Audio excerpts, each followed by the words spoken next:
Call to order.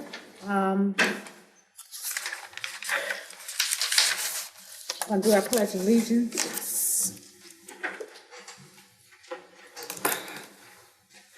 I pledge allegiance to the flag of the United States of America and to the republic for which it stands, one nation, under God, indivisible, with liberty and justice for all.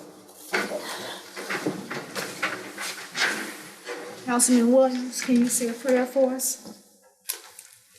Let us pray. Father God, we come Lord, way with love in our hearts, thanking you for this council meeting tonight. Father, we ask that you guide us and lead us and everything be done decently in order in the name of Jesus. We pray. Amen. Amen. Roll call, City Clerk. Mayor Wimberly, absent. Councilmember Williams. Here.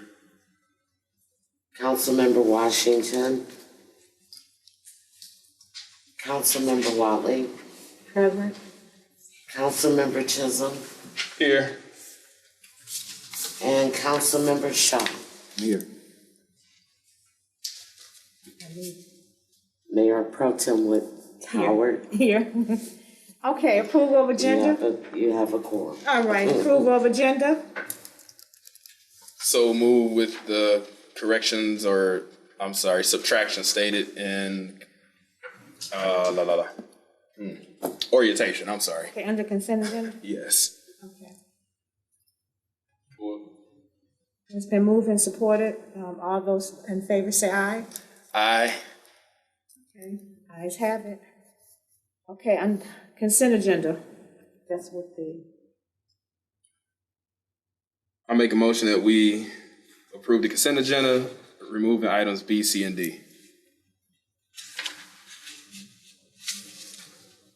in support. You removing something?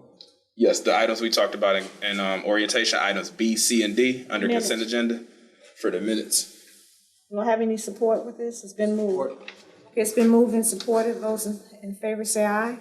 Aye. Ayes have it. Okay, now we do have a presentation for our FY proposed budget 2022-23. Daryl Green, our treasurer. From here? And you can do it from here, or if you want to come to the podium, whichever, that's fine. Everybody can hear me. Okay, Everyone can hear? Anyone can? got your mic on? Yeah, can you hear me now? So basically, I'm just gonna go through the different funds that we have and just give just a high overview of our beginning fund balance, and then our activity for the upcoming year, what we're expecting our activity to be for the next year, and then what our fund balance should be at the end of 2023. So I'll start with the general fund. The general fund, we're estimating to have a deficit for this actual fiscal year of $1,312,592. Give that figure again, please. $1,312,592. Okay. That's what's estimated to be the deficit June 30th, 2022, which is this year.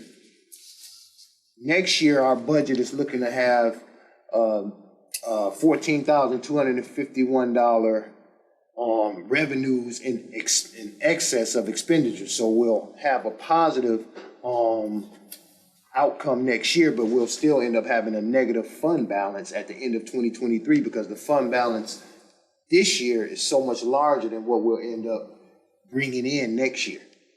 So we're looking to have a deficit at the end of 2023 of $1,298,341. So because we didn't perform this year like was estimated, because I think your budget that you had for 22 was estimated to have bring in about $1,038,000 in the positive, but that's not happening right now. And a big reason is because we were including all that ARPA money for this year. We only got half of it. So it's gonna help us next year, but it doesn't help us for this year, not getting that ARPA. So we need to definitely build up that fund balance in the general fund because there is no balance right now. The major street fund, at the end of the fiscal year 2022, we're expecting to have a $2,542,002 fund balance. But next year's budget for major streets is expected to have a loss, a deficit of $2,872,460. So what's going on with major streets for the next fiscal year? It's a big change, obviously, in what has happened in the past, because we're looking at eating up our fund balance, and now we'll end up being in the negative with the major street fund of $330,458. Excuse me, is that due to some of the project that's going on right now for major streets? Well, I mean, I can't really say specifically what it's due to right now. I don't know if DPS can shed some light on that or whatnot, but Yes, yeah, he probably, I'm not sure, but he's coming up. To the viewing audience and persons here to this body, the bids for Avondale came in higher than we anticipated because of supply and demand. So they're running 24 to 28% over budget.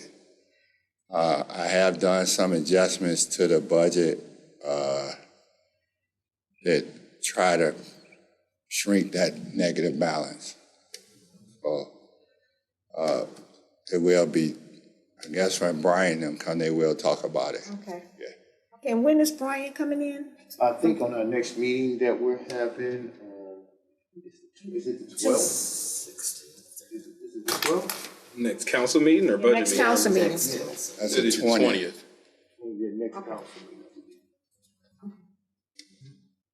All right, Okay. thank you, yeah. Yep. And then local streets, I mean, I don't know if you want. Local streets, the same thing. Yep. So local streets, we're looking at the end of this fiscal year having a $1,689,278 surplus. But next year we're looking at having a $1,619,050 deficit in terms of expenditures over revenues. So we'll still have a positive fund balance at the end of 23, but it'll only be $70,000 as opposed to right now it's 1.6 million. I need council to understand there will be a road project except to finish up Avondale, because that's a 3-year project, and to finish the Northwest Quadrant. After that, I have to buckle down. Avondale 2 will be delayed. We will do the water part of it, but the road part will be delayed by a year because of our revenue situation. Thank you, sir. Okay, can you kind of share a minute? You said it's going to be delayed for completing the whole total Avondale? No. One is being done right now. Okay. Phase 2 is supposed to start in October of this year. It won't start in October of this year. The water part will, but not the road replacement won't, because So the infrastructure part will be put in. the water part will. Yeah, we had a pre-bid meeting today. It's out for bid now. I have the sidewalk project, Phase 2 Avondale Water, Section 17 and North River out for bid right now. Those are water projects, but as far as road, I'm gonna have to delay Avondale about 1 year because I gotta build my revenue back up.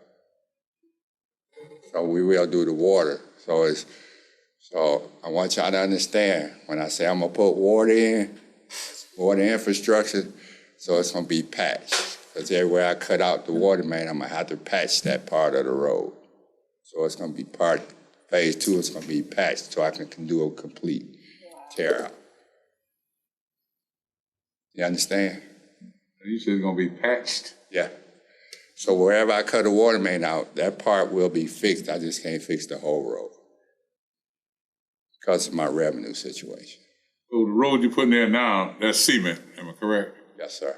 Okay, so you say part of it's going to be patched? Phase 2. In phase 2? Phase 2, yeah. Because right now, I have two projects I have to complete, which is in Councilman Shaw's district, which is in Northwest Quadrant. That will begin in the next, I think in July. And then I'm finishing phase 1 of Avondale. Phase 2, I cannot start on the concrete side because of my shortfall.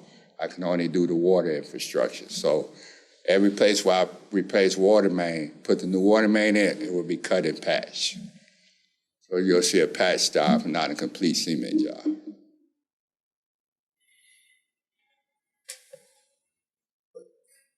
So instead of me finishing the project in 3 years, it'll probably be finished in 4 years or 5 because of our revenue situation. And if prices still keep going up, I'm gonna push it further out because I only get X amount of dollars from the state for Act 51 money.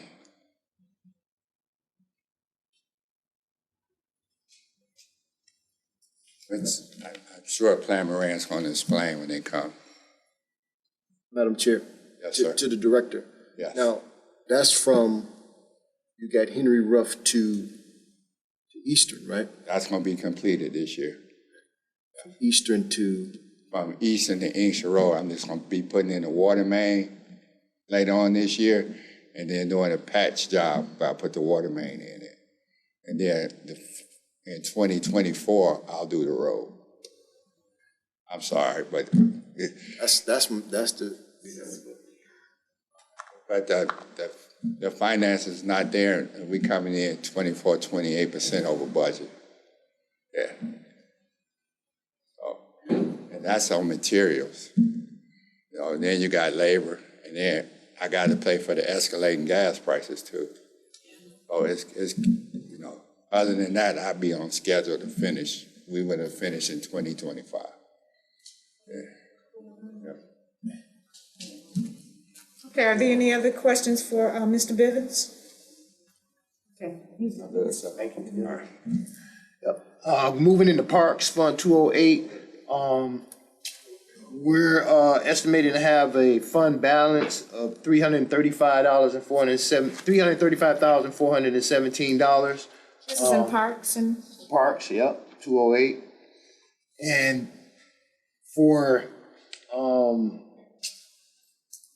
this year, actually, next year, we're looking to have a $48,000 surplus. So our fund balance at the end of this year is positive, $335,417. We'll have a positive effect next year in terms of our revenues over expenditures of $48,000. So we'll continue to have a positive fund balance by the end of fiscal year 2023, and that should be $383,417.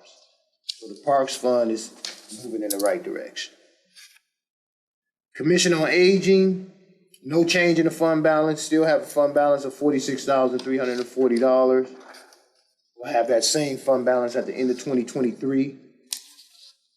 Rubbish, we're looking at having a change next year of about $134,600 in the negative.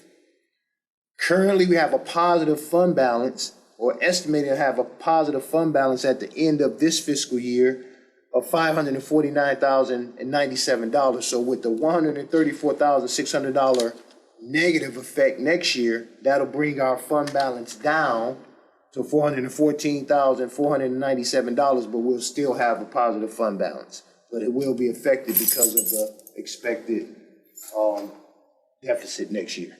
so, I didn't get the what is coming out of. That's rubbish. Huh? Rubbish. Rubbish? Yes. Madam Chair. Madam Chair, to the director. yes. Now, when you made mention about the negative 134,000. Now, where did that come about? When we getting ready to look at their contract? So that's my question. How do we get in the hole? Well, those are the numbers that was put in for the budget, under the budget, so that. But I put in the numbers anticipating under the previous contract, not the new one. Oh, under the previous So you're gonna contract? have to make an adjustment now, because it's been voted Okay, on. Yeah. so that's why we're seeing that negative, because the numbers in there don't reflect the new contract, Mr. Bivens just said. So we need to make that adjustment. So it wouldn't be in the negative then? Shouldn't Won't be. It shouldn't be. Okay. That's all I have now. In the other fund that we have, it's only a couple more. We got the brownfield. There won't be any change in the fund balance, but we have a $2,181,978 balance as of the end of this fiscal year, and expect to have the same balance next year. The number again, please. $2,181,978. Okay, thank you. You're welcome. For the PEG fund, we're looking to have $11,200 deficit next year, which will bring our fund balance down to $494,388. It's currently at $505,588. So if we have $11,200 deficit next year, to bring it down by that $11,200. That's the PEG fund. Madam Chair, Yes. I think we was gonna ask the same question. Go ahead. I'm sorry. Go ahead. I was just gonna ask, what did we buy? Yeah, me too. No, this is next year. This is the expected $11,200 deficit. That's the expected for next year, for 22-23. How is that possible? We What are know we looking didn't to- get money. Because I know we received money, but what's going out that's making it negative? You know what? I can look at that, but I'm pretty sure it's probably that salary move that we need to take back out from. We were looking at taking Troy's salary and taking it out of the mayor and putting it in the PEG. Okay. So I think Heidi and them just didn't take. Remember, we took it out when we were Right. having our sessions. I don't think they took it out. Okay. Yeah. Thank you.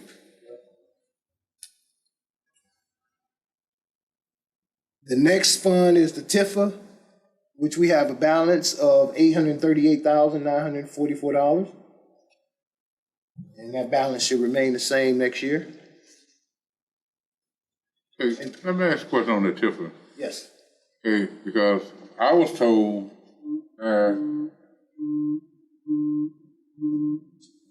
we had to put money into Tiffany in order to balance it. Now, so are you saying it's a surplus?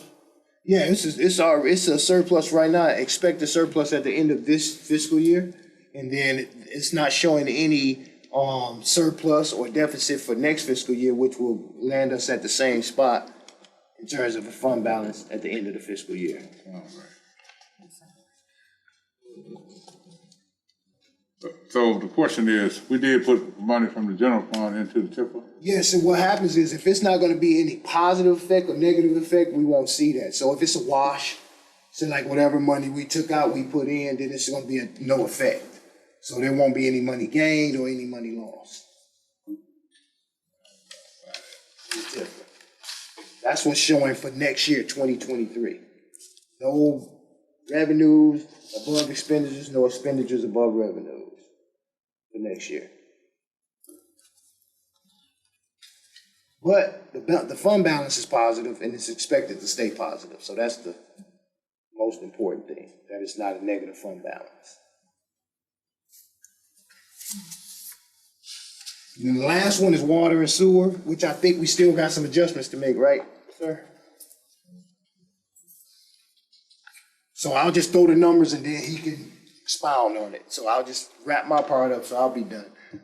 So we're expecting to have a deficit of about 39 million. I mean, not deficit, surplus of about 39 million at the end of this fiscal year. Next year is showing a little bit of a loss, a deficit of $21,798,780, which will bring our fund balance down to 17,000. So Mr. Bivens can explain that whole situation, I'm sure. Oh, you guys know we got a bond for $20 million. So I have $30 million worth of projects in the water fund this upcoming year, which $20 million would be offset by the bond. So you're looking at $7 million actually that's gonna be part of the water fund.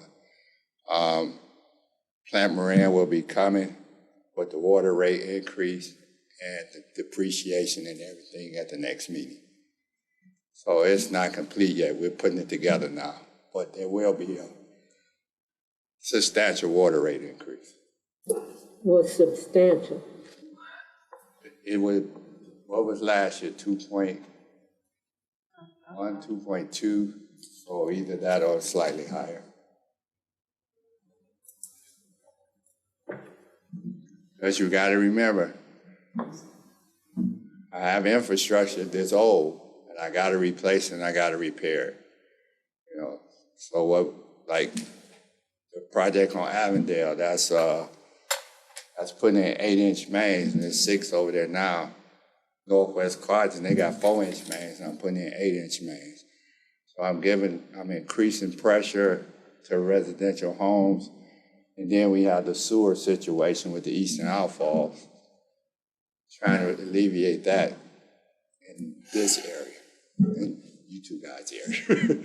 So there's a lot of activity going on, and Plant Moran will speak to that on the 20th, but it's all for the good, for the city, and I don't think the deficit would be like that. I think I still will have a surplus fund balance, a healthy surplus.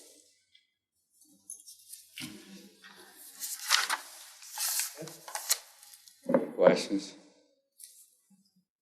Let's wait till Plant Wait, Moran. Plant, okay, thank you. You're welcome, thank you. That's all? Okay, so we're gonna now move into our public hearing. So that was the public hearing, right? Yes. Okay, that was the public hearing.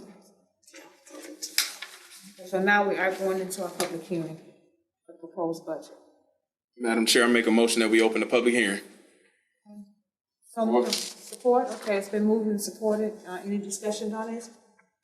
Okay, those in favor say aye. Aye. Okay.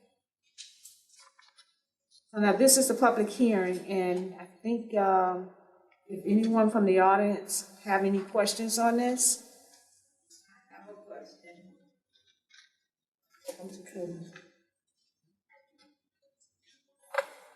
State your name for the record, please. Yes.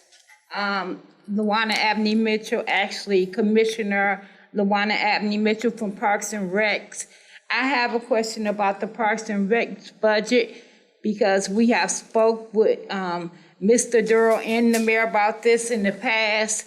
With the millage that we get, the 470 point something millage that we get every year, what we have coming out of there is a retirement salary.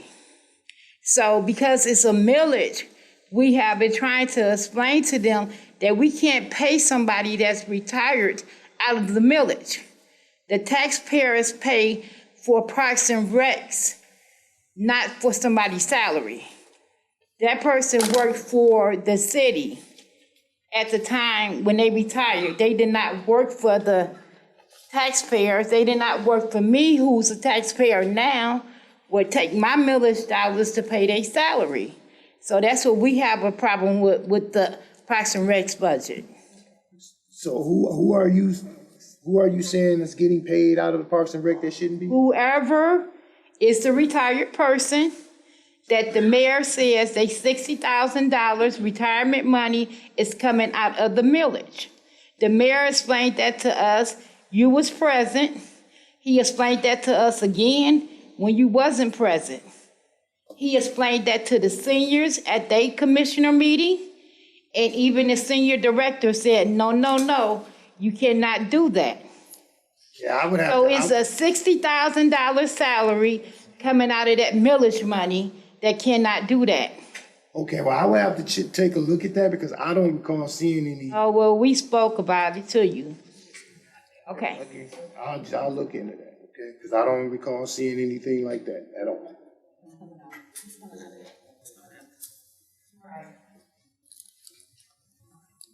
Are there any other questions regarding the budget? Yes, come.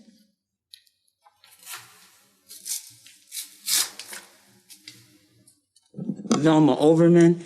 I was just wondering if there's a hard copy of the budget available, or is it online? It's online. It's online. We don't have a hard copy as of right now, but it is online. I didn't hear you, I apologize. We don't have a hard copy as of right now. It's but online? It is online.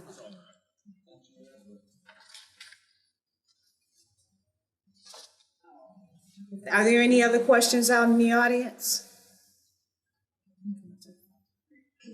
I received a notice in the mail about, I can't remember the name of the company, but I guess they're gonna come and dig up my yard. Okay, that's not, you can ask that question during our other meeting. This is just for, the budget. Okay, I'm sorry. Okay, did you give the city clerk, your name and stuff, she can call you up? No, I didn't, I'm sorry. Okay, one would be Yes, sir. provided, huh? We'll talk. Okay, she'll talk to us. Okay, all right. So is there any other, questions on the proposed budget? Now, I do know Plant Moran will be here, our next meeting, and they can explain a lot of things better. And for those of you who are in question of this budget, please be present. And then we can get your answers, get your answers the questions that you asked, we can get them answered. Okay, so, City Council, do you have any questions on the budget on this one? Before I close it up? Everybody hear you? Pardon me? She said, any questions from the council members about the budget before we close the public hearing? Yeah, I would like to know, cause we never got a figure how they did that, okay? The money that we supposed to got, that we did not get from the county for the tearing down Woodson School, okay? Where did that money come from in order for us to pay for it? We paid for it, but we didn't get the reimbursement back. Okay. So I'd like to know, where was that taken from? Because I've been tracing, and I haven't seen where they've been taken from. So I'd like to know where it came. Okay, so that's a question that we can ask Plant Moran and the mayor and city treasurer. Did you get that also as well, the question that he asked? I know you wasn't here at the time. Yeah, so I ain't know. Okay. Madam Chair, to piggyback on what Councilman Williams said, I know it was supposed to be, I guess, a reimbursement, and it was told to us at one of our last budget meetings that paperwork and documents couldn't be found that needed to be permits and stuff that needed to be pulled. So I guess an additional question after I gave this some more thought is, well, where are they looking? Because I know we had the same issue with the planning department when they came in as far as where files were saved at, and I don't know if it's a thing of people not being able to access them or something. So I'm just curious if that was a issue where they got lost or if they were under someone else's credentials that's no longer with the city. Okay. Because I know we're being told that, but it's not, no one's saying, well, hey, this is the direction we're taking to try to locate this stuff. We're just being told we can't find it. Okay. And if it's on the servers with the city, it could be found. It can be, yeah, it could be found. But I know they did say the time it ran out as well, too, because I guess the dollars came down federally through the county and then were supposed to come to us. And because things weren't located, I guess, and submitted in a timely fashion to recoup the funds. So that's why we lost it. I guess got lost. That's what was kind of sort of told to us. So I'm just. Okay, so we just, speak back with them or either shoot them a email, and then maybe they can have an answer for us in 2 weeks. Yeah, and I understand they had so many days, whatever, to find it and file it. Right, that's what they. And I was just wondering why, if that was happening, why didn't leadership take leadership to go down and say, well, hey, we're county, talk with the Warren Evans and things like that before that thing ever just got out of hand. That's a lot of money. And it is. It's a lot of money. Did we ever get the money for the fire truck? Fire truck? Yeah. We had put in for about, remember the grant we put in for the fire truck? FDTCV grant, I believe we got that. $800 and some $1,000. Did we get it? I don't know if it was 800. I don't know about no 800,000. I think it might have. Okay, well, maybe I might be wrong, but since everybody's memory's going, I think I just had the chief to come in and I asked the chief to come to the next meeting and explain it to us. It's been washed.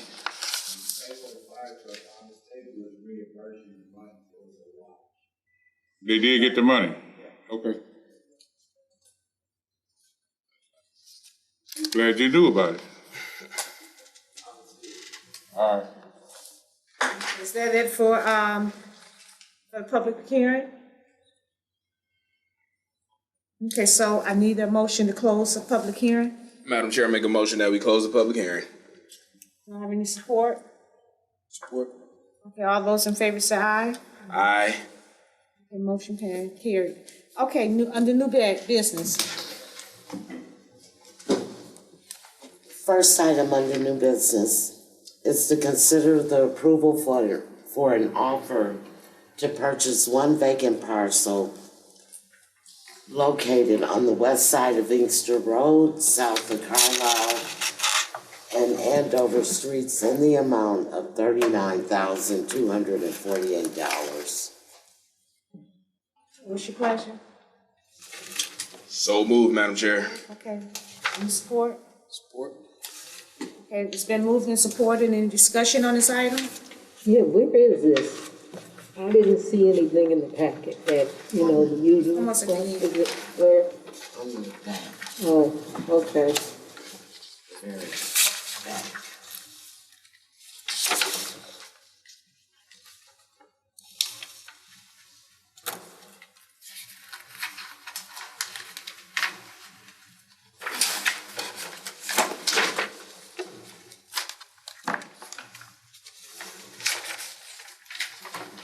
You have it?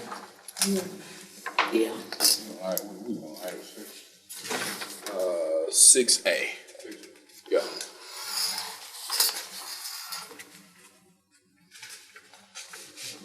This is a vacant, just one parcel for $39,000? Yeah, I was gonna ask about that, cause I'm looking, it says 39,000 in one spot, but then the check says 5,000.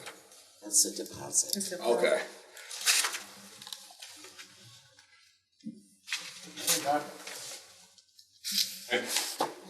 We need money.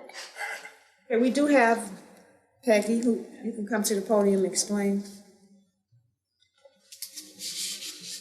Good evening, everyone. Good evening. Good evening. So that parcel is right on the corner of Inkster Road and Carlisle. And it runs from Carlisle, it's right on, runs from Inkster back to Allen. It's the lot right next door to Clayton's Soul Food. Oh, okay. And it's on the east side of the street. They planning on putting construction on it?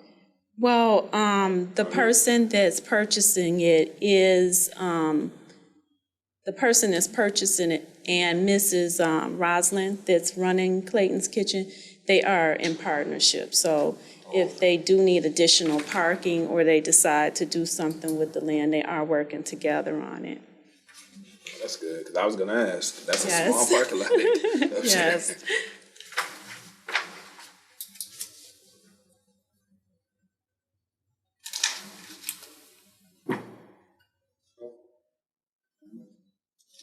Okay, I'm good. You okay? Okay, any more questions on this item? Okay, those in favor say aye. Aye. Okay, those in, nay, say nay. Okay, motion carried. Okay, the next item? Item B for new business is to consider authorizing the administration to enter a contract extension with GFL, our current trash hauler, at a new rate of $11.25 per unit per month, with a 2.5% increase annually for the next 3 years ending on June 30th, 2025. So move, it's been moved, any support? Support. Okay, it's been moved and supported, any discussion? Well, Madam Chair, I just had a comment. I just want more from, GFL. I mean, I want more from them. Understand You where need to we speak are. in your mic, because it's kind of hard for us to hear. I'm sorry. I know the audience is not, can't hear. I just, from my standpoint, I just want a little bit more from GFL. you know. The things that we went through with them, and the calls that we're getting from, the public and what have you. I sat in talks with GFL. They were friendly, they were accommodating. They talked about some big things that they wanted to do and wanted to give, but I'm just not seeing those big things that they are giving, concerning the things in which we had to go through during those times. And I also, I want to say, I really appreciate the administration, and Mr. Bivens, the director, and the mayor and the city attorney for the job that they did as far as negotiating with GFL. From my standpoint, Madam Chair, I just want a little bit more. And that's all I have. Let me ask you a question. This does not include the settlement, am I correct? Well, I mean, it's part of this is just a contract that we're voting on tonight for the next 3 years, am I correct? yeah, Okay, but the settlement, okay, are we also voting on that? That's gonna come up for voting or what? That's already an agreeable. Yeah, I would not advise, and I didn't advise that you do one without the other. The reason we were able to negotiate some additional terms out of GFL is because obviously they wanted the city to enter into a new contract. Okay, so if we approve this tonight, what happens to the negotiation part that we're in? Well, we talked about it during orientation. The terms of the settlement, the past issues we had with GFL and during the COVID pandemic and the bona fide misstops, they're paying $100,000. And there's some additional terms. We talked about the $30,000 in additional services that they're providing, the 4 additional roll-offs. Well, that's part of the contract. But then they're going to donate to the Jazz Festival as well. That's the settlement piece. The contract piece, which I understand Councilman Shaw has an objection to, calls for, the rate of, what is it, $11.25. But we were doing them together. They were together. The terms of the settlement we've resolved those terms. I think, if I'm not mistaken, Councilman Shaw has an issue with the contract, is that right? And the settlement. I And mean, the because the settlement. Okay, the he has settlement issue is with not both. enough. It's really not enough. I mean, because I'm sorry, Councilman Williams. Yeah, I mean, you talk, we talking. I mean, that was just a bill that was going to be paid, regardless. You know what I'm saying? I mean, so that's not really nothing additional. That's not any additional help when we talking about a multi-million-dollar contract, with this company. Okay, well, let me, can I say this? Okay. All the bids that came in was higher than that. I'm not mistaken, it was higher than that, okay? Okay, about $2 and something higher. They was lower. So, let me say this and make it simple for you. Outside of GFL bid, all the bids that came in are at the current rate we're paying now. Right. $14.25. Right, or higher. Right. Right.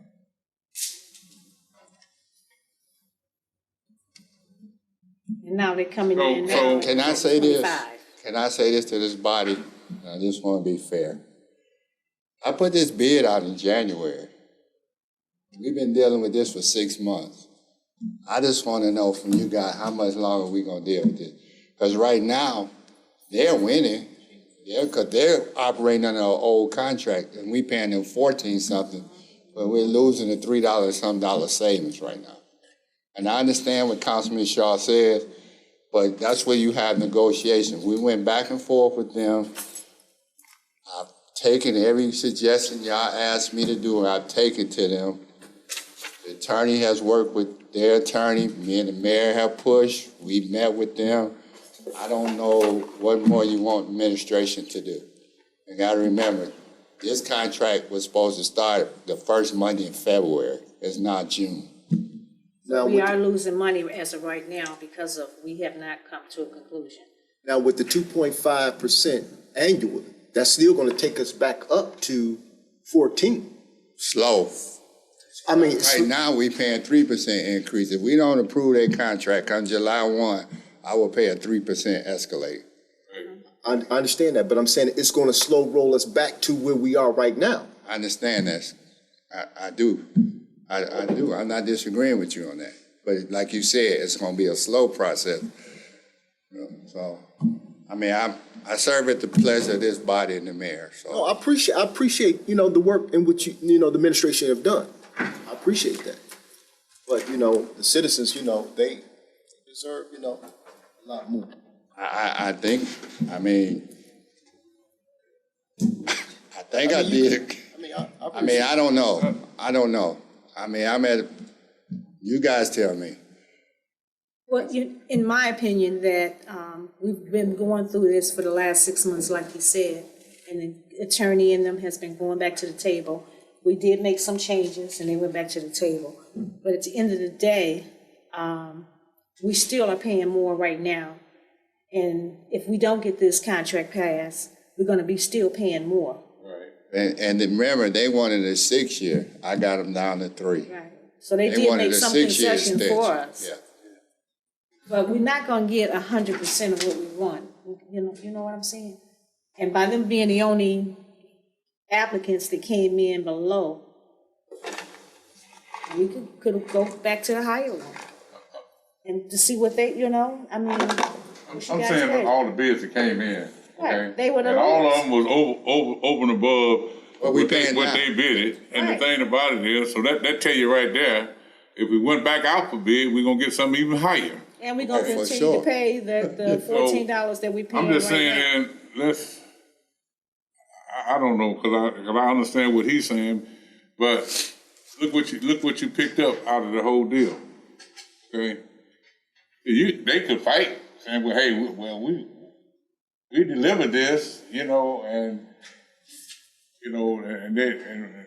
they word against ours, and we can go back and forth and stuff like that, and then you can end up losing. And let me say this. That's what I'm looking at. Let me say this too, and not to belabor the situation, but during that time period when we were having issues with them, everybody was having issues with their trash hauler Right. because of shortage of manpower. So, Due to COVID. Due to COVID, yeah, and Madam other Chair. things. Yes, sir. Just to piggyback on what Director Bivens was just saying, that issue has come back up again because everybody jumped ship. I was talking to different elected officials from surrounding communities, and they went to Priority and other rubbish companies. And now there's a delay with them picking up compost and stuff like that because everybody shifted and they don't have the manpower to do the exact same thing again. I mean, I was just in a meeting with Dearborn Heights last week, and Priority was 3 weeks behind. Yep.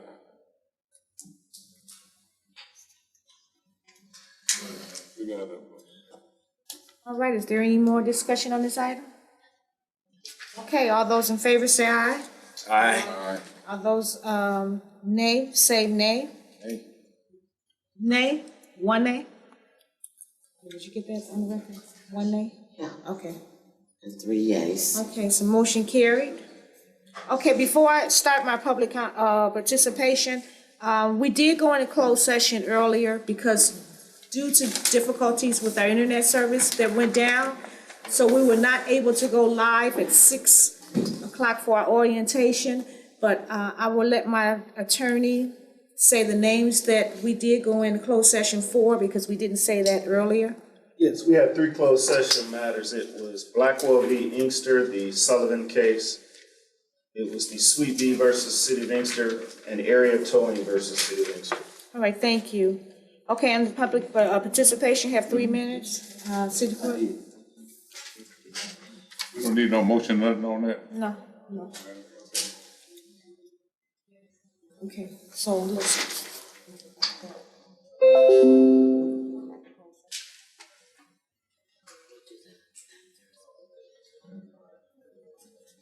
Agenda.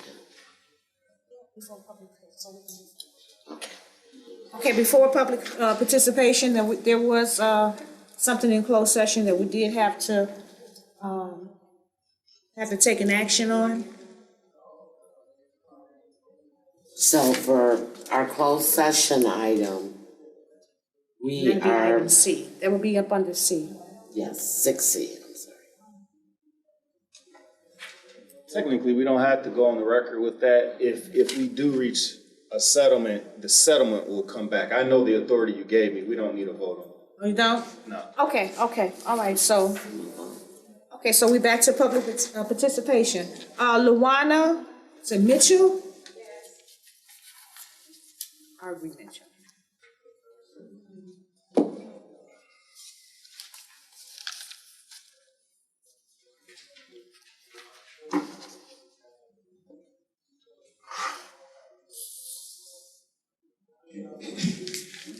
Good evening. Good evening.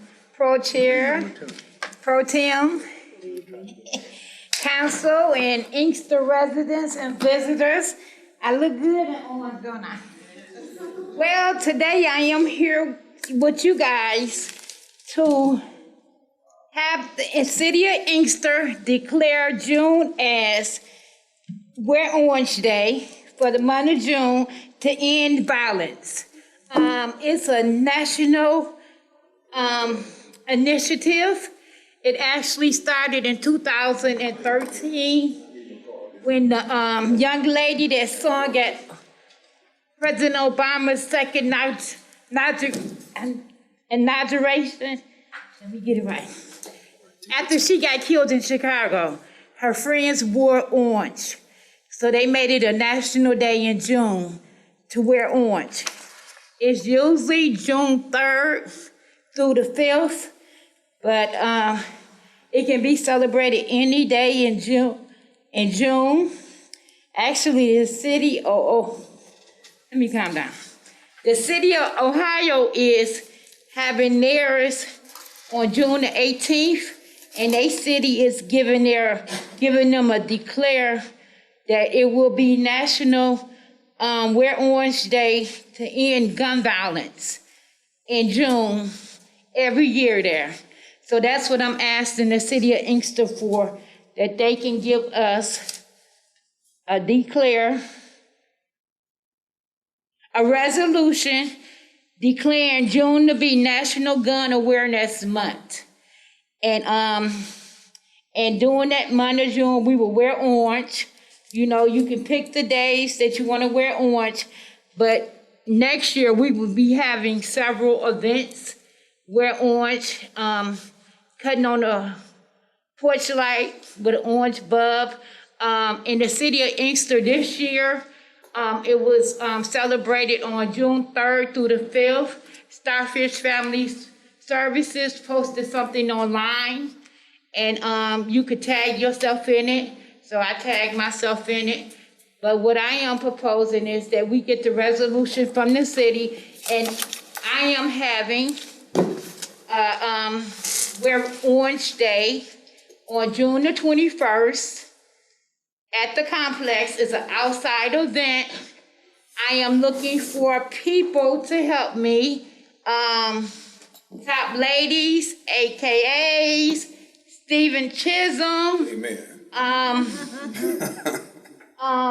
J-Lo, let me see, Feed the Seed, Jason and the Inkster Riders.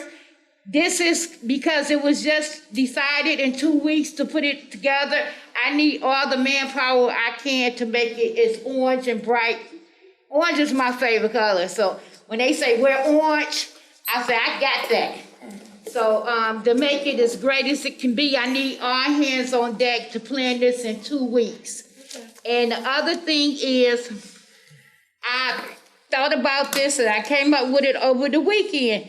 Just listening to CNN News, and everybody that don't know, my husband of 28 years, he was killed by gun violence. At his famous hangout in Highland Park, he was closing up his family business, and he got gunned down. Now, my husband and his family, they was Highland Park. They knew Highland Park knew them. And for him to get killed, say, in his city, it could be from nobody but younger people.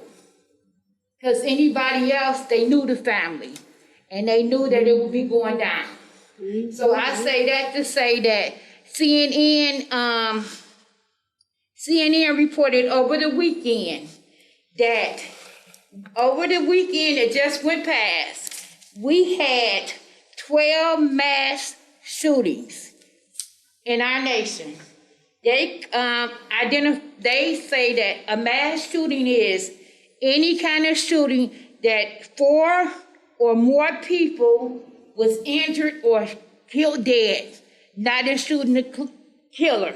That's their definition of a mass shooter.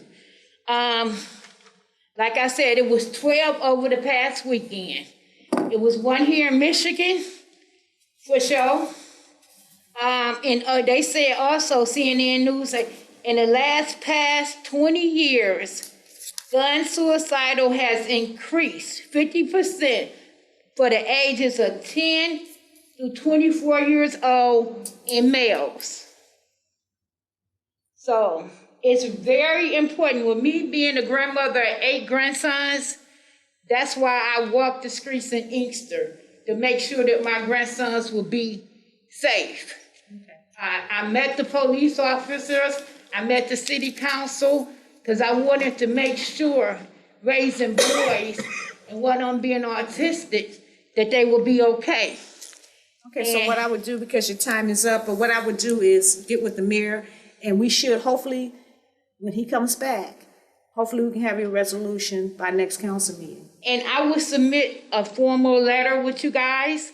I am having a Zoom meeting for this event. Anybody that wants to join in on Wednesday, so we can come up with a letter to present you guys for a resolution. Okay, we need to get with the city clerk. Where Orange will be at the complex on Tuesday, June 21st. Okay, so any information, you can let the city clerk know, and then she can I will sure know, forward and it they to can put her it on our tomorrow. website. Thank you. Okay, thank you. Madam Chair, I can attest that Commissioner Mitchell does patrol the street. She has my house under surveillance 24/7. All right. I see her coming. Huh? This your house? I see her coming and going. It's on my block. I know when the car moving. That's what that's when we supposed to have neighbors like that. Okay, I'm not sure if I'm pronouncing this next resident, Lucreta Howard. Did I pronounce your name right? No, ma'am. I'm sorry, what's your name? Lucretia Howard. Lucretia, okay. I am just wanting to know when the code enforcers are going to come out and make some of these people that own these lots cut these grass on Davidson and Hazelwood. I stay on Hazelwood and at that corner. If you sitting in the car, is a hazard, because there's a stop sign right there where that grass is and you cannot see. You have to basically stick the front end of your car out in order to see, to look both ways and to see if a car is coming. Okay.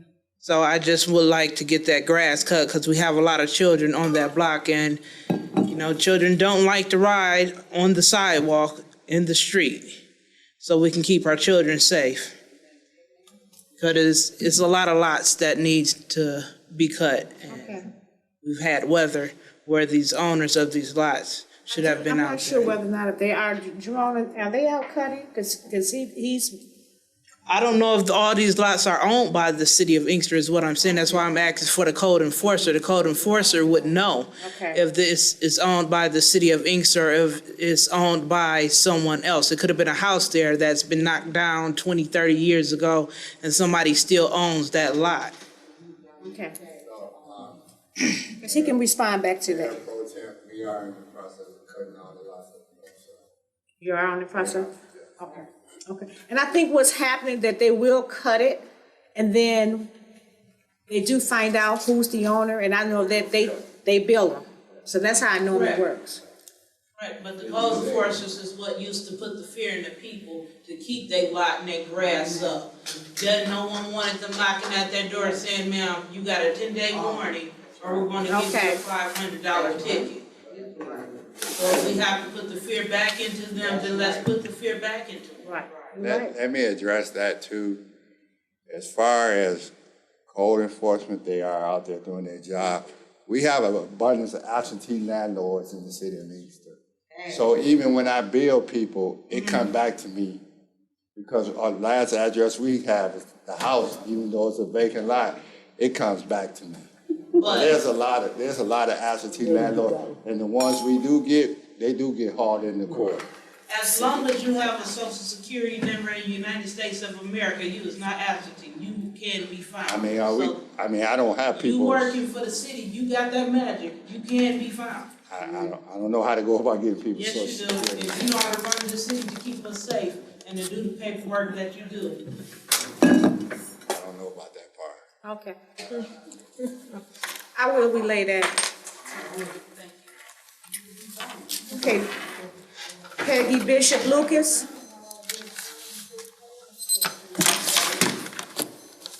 Hello, everyone, once again. I'm coming with a couple announcements. The first one is about the Inkster Chamber of Commerce. We're having an event Tuesday, June 14th, in the parking lot of the library. This event will start at 5 p.m. and run to 7:30.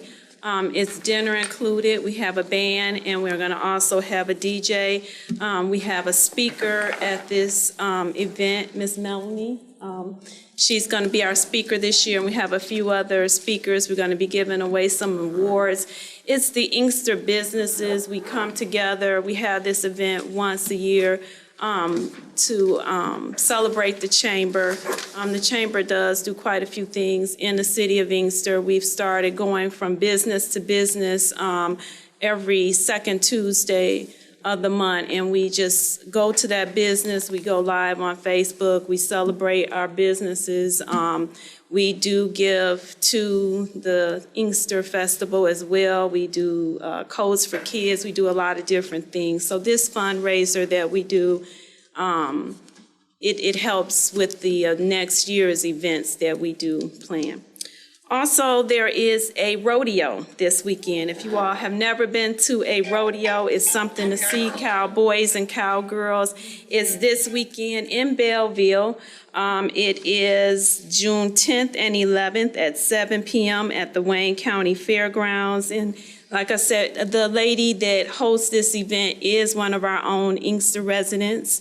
And last year, the Inkster police officers did do all of the parking, and then she donated back to them to help with the Inkster police officers. And there will be vendor tables, just a lot of fun. Friday is more geared, well, it's for everybody, it's family entertainment, but the kids, you're celebrating kids on Friday night at 7 p.m. And then on Saturday, it is a day party. You can get there as early as 4 o'clock. Vendors, DJ, and then the actual event starts at 7.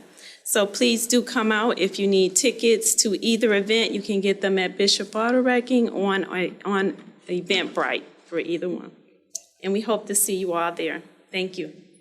Thank you. Madam Chair, just a question for Ms. Bishop, or Ms., I'm sorry, Lucas, right? Mrs. Lucas. Do you have flyers for the rodeo yet? I do. I have them here. Thank you.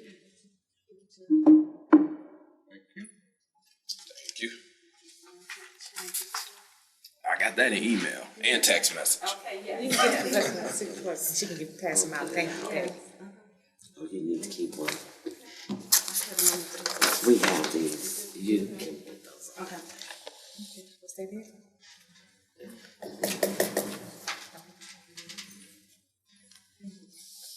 Will Miller?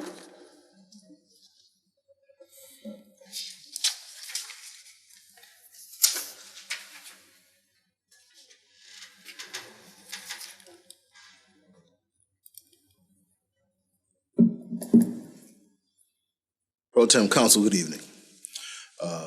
Administration, good evening. Family behind me, good evening. My name is Will Miller. I'm up here today for a quick announcement. On Monday, next Monday, June 13th, the National Action Network for the Inkster Western Wayne chapter is going to be having a meeting. It's going to be our summer justice meeting. We're going to be having a few basically, it's going to be a candidate forum, community leadership, a couple of special guests are going to be coming in to have a conversation for our summer justice meeting. Just to go over some of the things that's been going on nationally and locally with our special guest. Our special guest will be Attorney General Dana Nessel. She's going to come in and have an open forum conversation. She's just going to take questions for maybe 45 minutes, what anybody has to say with regard to anything that's going on. As long as not anything specific that's coming out of her office. So don't research too hard, but if you do have some things that you do want to speak on, please come out. We're going to have an open conversation about what's going on around here. What time is that? It's June 13th. We're going to start at 6 p.m. And then we're going to go until Gonna be where about? at the Booker Dozier Recreational Complex, Inkster, Michigan. All right, we're going to try and keep her there till she run out. All right, other than that, we appreciate you guys. Thank you so much. All right, thank you.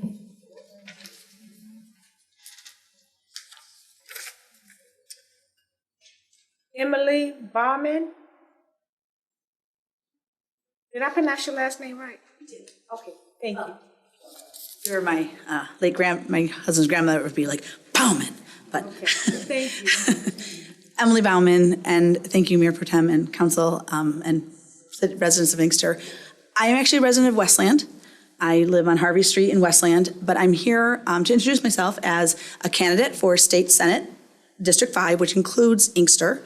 And I want to let you know that one of the things I do before I jump into these things is I research my cities. I have 5 cities, and one of the things I have been spending time doing is learning about your city through your master plan and doing a little online things. My next step is to call, but I wanted to get a little more research before I actually make phone calls.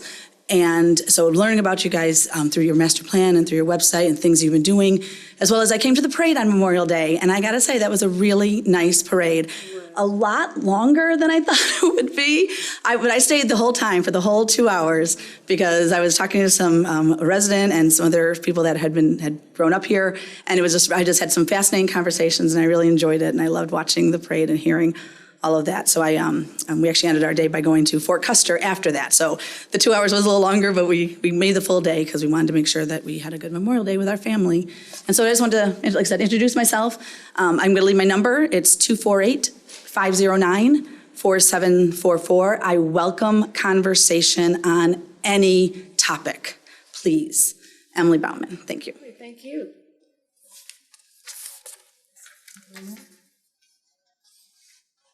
Velma Jean Overman?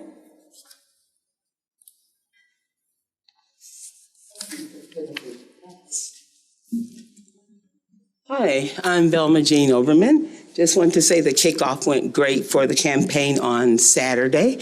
I am your Democratic candidate for District 5 for State Senate.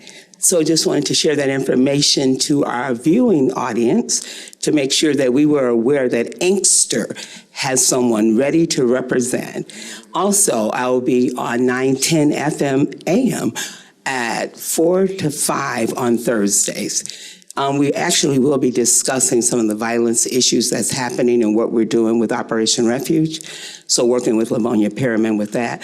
So really, I just want to make sure that our viewing audience and listening audience would be aware that there is a Democratic candidate for State Senate District 5 from the city of Inkster. Thank you. Okay, I think that wraps that up. Okay, that's, we done with our public participation. City Clerk, do you have anything tonight? Well, not to belabor the election, but it is coming and this is the season. All the residents will be getting new voter registration cards to represent, well, to show you what your new districts are. So don't be alarmed by getting the new card. Do be aware of the registrations. So if you are a voter and you voted once before in Inkster, you do not need to re-register.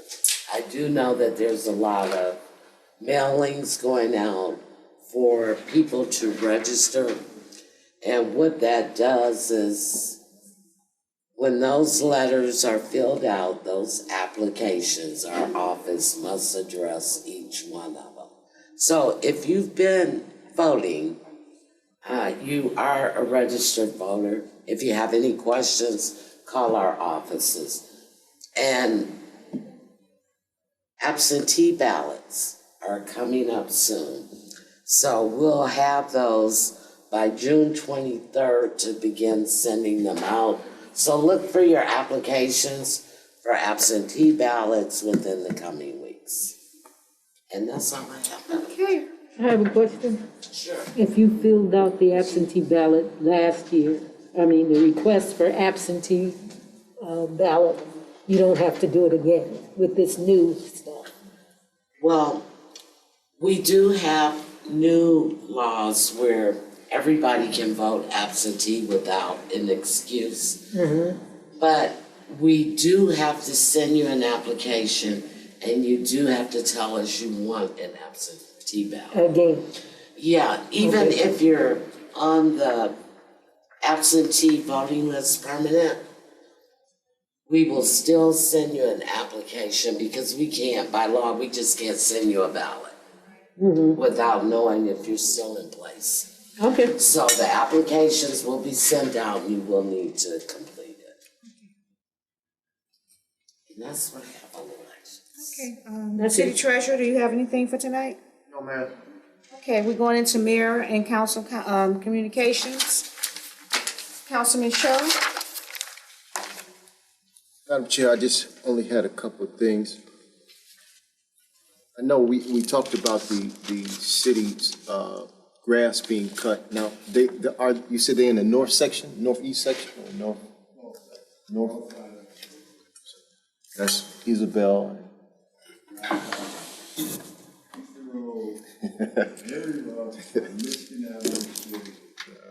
So Isabel, okay. And then also, I wanted to get with the mayor and also with the chief. You know, over in West River, you know, we've been having incidents over there, and also in the park down there. I don't know if we can contact the county and have them to work with us in surveilling that county park over there off of West River, because people are coming over there, they're firing shots. Sometimes it's, you know, we do have deer that comes through there, you know, and sometimes, you know, people will get out there for some reason, you know, they want to go hunting. So if we can work with the county to have someone come down and surveillance that area. I don't know if they ever did it. I mean, I know once before they did, but I don't know if they're doing it now. So I've recently spoken with Captain Sims of the Sheriff's Office. He's in charge of Parks and Road Patrol.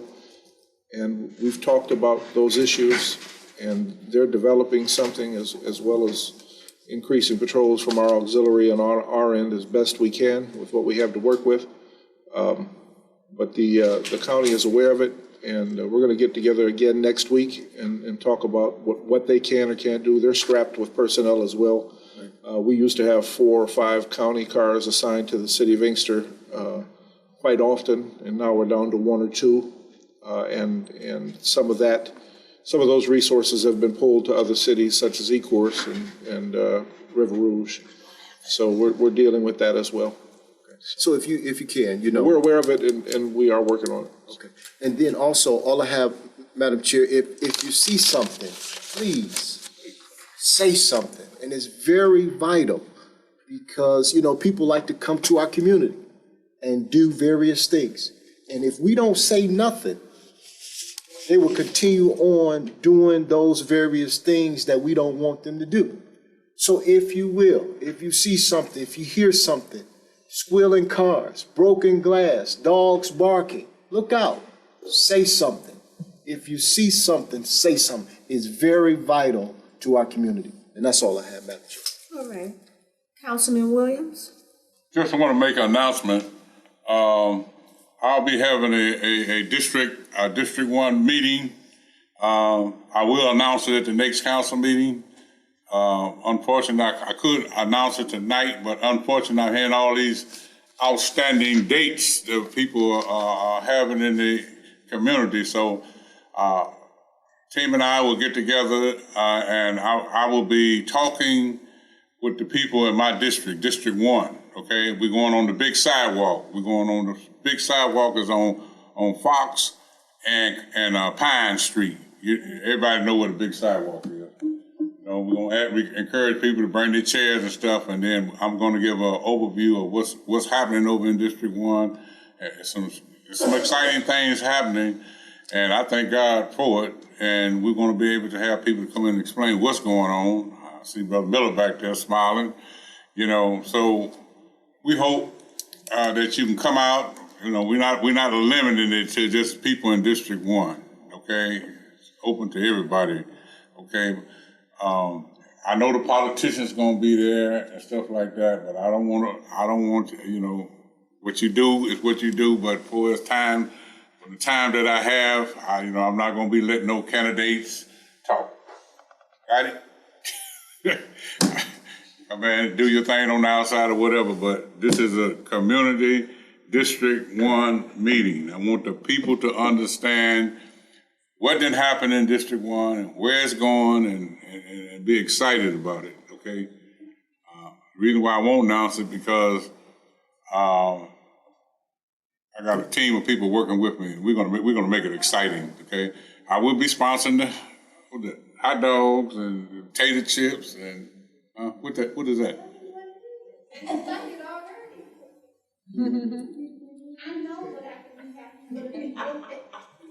Okay, well, can I finish? Okay, thank you. Okay, I will be sponsoring some hot dog, chips, and pop, stuff like that. Water, if you need that, come over and engage that. It's only going to be about 45 to an hour long, and I ask you to come out. Okay? All right. Thank you. Give me the time. That's it? That's it. All right, Councilwoman Watley? Thank you, Mayor Pro Tem. First of all, I'd like to find out if administration has any information reference the library report that we had asked for. The library report? Uh-huh. Yeah, the last time they said they would have the president come and speak to us because the citizens had questions regarding the status of the library. Okay? And the second thing, I would like to thank Jerome Bivens and his DPW for all their assistance on Friday, June 3rd for the street dedication. Daryl Davis, Tony, I don't know the other young man's first name. Daryl Jr. No, that wasn't Daryl Jr., was it? Mm-hmm. Oh my goodness, he's changed. Okay, well, I wanted to thank you all because you did a wonderful job and I appreciate you really a lot. And that's it. Okay. Councilman Chisholm? Thank you, Madam Chair. Three things. Okay, shh. Three things. They can hear you, the audience can hear you, okay? This kind of comment. Okay, thank you. Three things I wanted to announce. One is, I shared this with Councilman Williams earlier, longtime clergy person of Smith Chapel AME, Reverend Barbara J. Hardaway, passed away on June the 4th. And her services are pending at the time, but as it appears, Chapel of the Giants will be handling her funeral services. I send my heart, thoughts, and prayers out to everybody of Smith Chapel and the residents of Inkster who all knew her, and the Inkster Ministerial Alliance as well. This was unexpected. And so I know everybody's who was connected with the family and the church is taking this kind of hard at this time. So I just wanted to announce that to the community. Second, we planning commission meetings, just to alert everyone, are on second and fourth Mondays of the month. The schedule did change for that, but there are some public hearings coming up. And I know a lot of times when things get passed out of planning and they come to council, it's time for us to make a decision. And that's a lot of times when residents come out and want to voice their concerns and stop the vote or whatever it might be then, or have some changes made. And sometimes they would have had more of a voice coming to the planning commission meeting, and rather than coming to the council meeting when we're getting ready to vote on it, and it's not necessarily a public hearing or anything like that. So I just wanted to announce that to the community, just to mark your calendars, second and fourth Mondays of the month, or you can always contact the planning department if you have questions about something that's coming out before it comes to city council meeting. And third, Madam Chair, I wanted to ask, I know the police department has something going on with new body cams, and I just wanted to ask if Chief Ratliff or tell me the right title, Sergeant Lebo could speak to those matters. Okay. Yeah, it's been about a year and a half, almost 2 years in the making. This body approved a federal grant from the Department of Justice for new cameras, and it took us a long, long time to get this rolled out, get everything ordered, supply chain issues, all kinds of issues we had with getting these. They are the state-of-the-art, top-notch, #1 camera available for police officers. It is the Axon system, and I think Sergeant Lebo has a demonstrator. But this is a big step forward for our department, and we're really, really excited that we can go live with these on Tuesday. Tuesday and Wednesday, we'll go live with those, and it took all of your support, and it was a tremendous undertaking to write this grant. Let me tell you, it was a competitive grant across the nation, and we ended up getting close to $200,000 for these cameras, and it's a huge, huge benefit to our community. So we're excited about it, and we wanted to thank this body for it. The mayor of this body has supported us in this endeavor, and it was really, Sergeant Lebo worked very, very hard.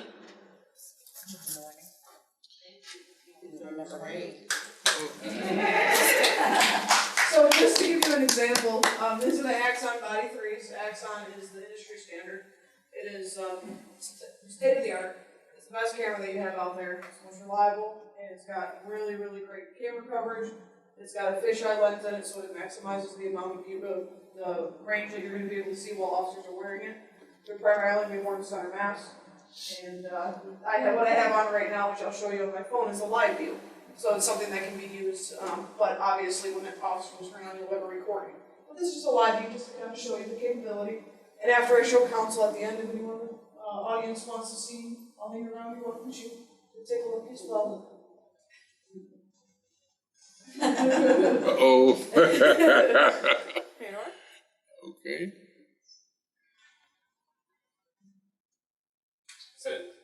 So when was a situation that you would use live view?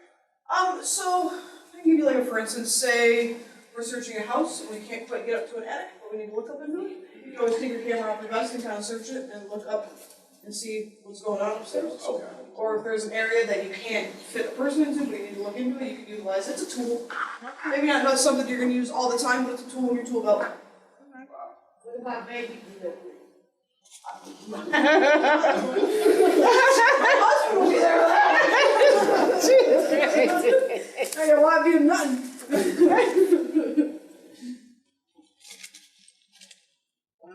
So it's really, really cool capabilities. Oh, it is. And it's very clear. Yes. If you, a lot of the body camera footage that you will see that's recorded is just as clear as you're gonna see on the screen. Wow. That's nice. No delay either, like it was. It's immediate. Yeah. Is this something where the officer turns it on himself, or does it go on the minute he? It's turned on themselves. This button right here is an activation button. So from the moment that they encounter a citizen, turn the camera on. Is there a protocol that Yes. says how they go about doing that? Is it the minute they make a stop or an encounter? Yep. If you want to speak on it, Ken? Yes, ma'am. Any citizen encounter, any interaction with a citizen. Also, these are in the newer cars, as the new cars come in, that you all have approved for us, those cars are equipped with Axon car cameras as well. So the moment that the lights go on in the police car, for instance, if there's a chase or something, where an officer might not have to, if they have to jump out of the car on foot, where they wouldn't have time to press this button, as soon as the lights on top of the car go on, this camera automatically activates. So there are a number of cases where that happens, but if it's just an interaction with a citizen, you press the button and it comes on. I'm sorry. And supervisors are supposed to, or will be evaluating and looking at videos, so many per week, per officer, to evaluate, to ensure that they're being utilized the proper way. All right. Any questions? That's good. That's good. You done? Oh, I'm done. Thank You you. done? Okay, I'm not sure. Did you get your question answered? I did. You did? Okay, okay. Okay, you're welcome. And I have one more comment that came Okay, she has another comment that came in. in. And this is from Robin Broadnack. She wanted to know when Mr. Bivens would get the air quality checked or tested by Valacor on Princeton. There appears to be a lot of different odors. Okay. Okay, the only thing that I have to say is that the parade was really nice. We haven't had it in a long time. It was really, really nice. People had a lot of fun. So congratulations to all those who put that on. And hopefully we have a bigger one next year. The other thing that I had to say is for our budget, and I'll wait for 2 weeks from now, but it appears a lot of things have been going on with our budget. We're not in a good place, and I just want people to know that we're not in a good place. We need revenue, revenue, revenue. I did send out an email, and I'm not sure, I'm not going to speak on it because the mayor is not here, but I did have an email and that I sent out, and I'm waiting on confirmation on what's going on with that. But I didn't include you in it, and I apologize for that. But we need to really cut corners. We really, really need to. And we were supposed to cut last year's budget, and we didn't. So it's really hard. It's really hard. But we're doing the best we can for what we have. But it's going to be a tough time for us for right now until we come out of this hole. And that's all I'd like to say. So no further call for adjournment. Motion to adjourn. Okay, all in say aye. Aye. You guys have a good night.